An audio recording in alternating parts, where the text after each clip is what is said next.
Le diabète n'a pas de symptômes, alors l'autosurveillance glycémique est un outil important qui remplace le symptôme.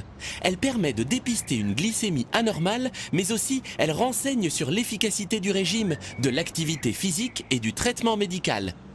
Justement, notre mécanicien va faire son autosurveillance. Assurons-nous qu'il n'oublie rien.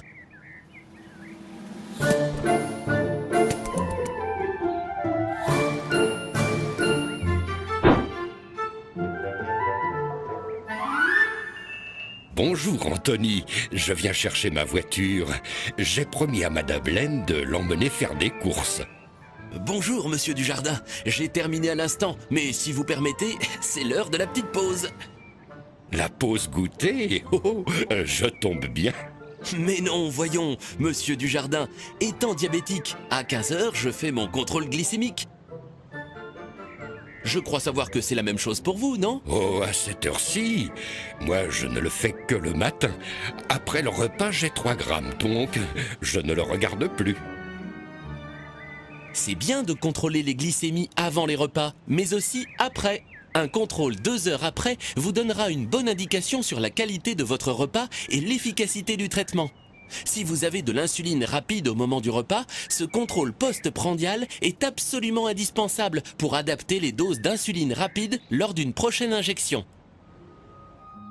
Pour tout vous dire, je me contrôle aussi lorsque je me sens faible pour savoir si je ne suis pas en hypoglycémie, surtout quand je fais plus d'efforts que d'habitude. Attention, fatigue, vision trouble, sueur, c'est peut-être une hypoglycémie. Il faut faire une glycémie capillaire et si le résultat est inférieur ou égal à 0,60 g, prendre 3 morceaux de sucre ou un verre de boisson sucrée.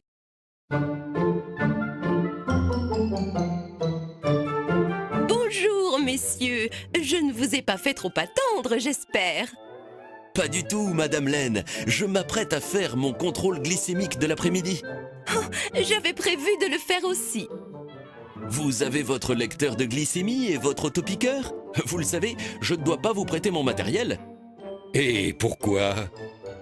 Un lecteur, c'est personnel. Ça ne se prête pas pour éviter toute contamination et pour ne pas fausser la moyenne de vos résultats.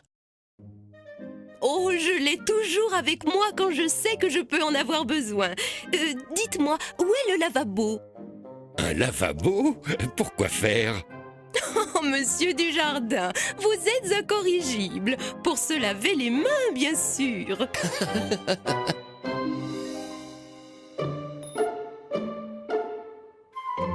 Et vous, Anthony, vous permettez que je vous appelle Anthony? Bien sûr.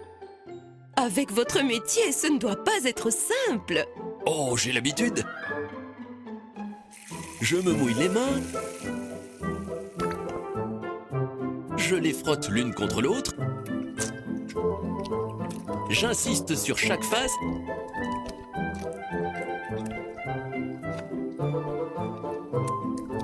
Et surtout, entre les doigts, quand j'ai les mains très sales.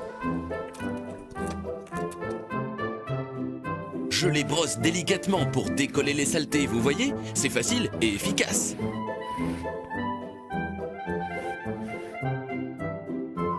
Puis, je les sèche bien, en tapotant, comme ça. Effectivement, le contrôle n'est fiable que si les mains sont parfaitement propres et sèches.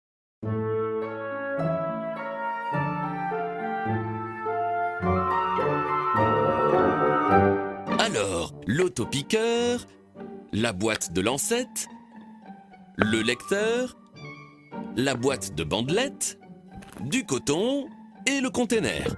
Tout est là. Je pique toujours sur le bord latéral de mon doigt, jamais sur la pulpe, pour conserver le sens du toucher. Vous avez bien raison. Moi, je ne pique jamais le pouce et l'index. Ainsi, je peux coudre sans difficulté. Bien, je mets en route l'appareil en y insérant la bandelette. N'oubliez pas de vérifier le code sur le flacon de bandelette. Et de programmer le lecteur si vous entamez un nouveau tube de bandelette. Comme ça, l'appareil est calibré pour les futurs contrôles. Bien, monsieur Dujardin. Maintenant, on place la lancette sur l'autopiqueur et on replace l'embout. Pensez à régler la profondeur de la piqûre, Madame Laine. Vous avez la peau certainement bien plus fine que moi. Oh, quel charmeur! Vous êtes prêts? On positionne l'embout sur le bord latéral de la pulpe. Il n'y a plus qu'à déclencher l'autopiqueur. Voilà, la goutte de sang apparaît. Et pour terminer, on positionne la bandelette qui va aspirer la goutte de sang en quelques secondes. Ah, je suis contente. Mon résultat est bon aujourd'hui. Et vous, Anthony? Tout va bien, merci. Et vous, monsieur Dujardin, pensez-y plus sérieusement. C'est juste une question d'habitude. Oui, je vois. Je vais y penser dès demain. Passez-moi le collecteur, je vous prie, que je jette tout ça. Le voilà. Tiens, il est presque plein. Il faut que je le rapporte à la déchetterie. Vous l'aurez compris, les contrôles glycémiques avant et après les repas vous apportent les informations nécessaires pour adapter au mieux votre traitement. Alors, ne les négligez pas et n'oubliez pas d'utiliser exclusivement votre matériel et d'avoir toujours une bonne hygiène.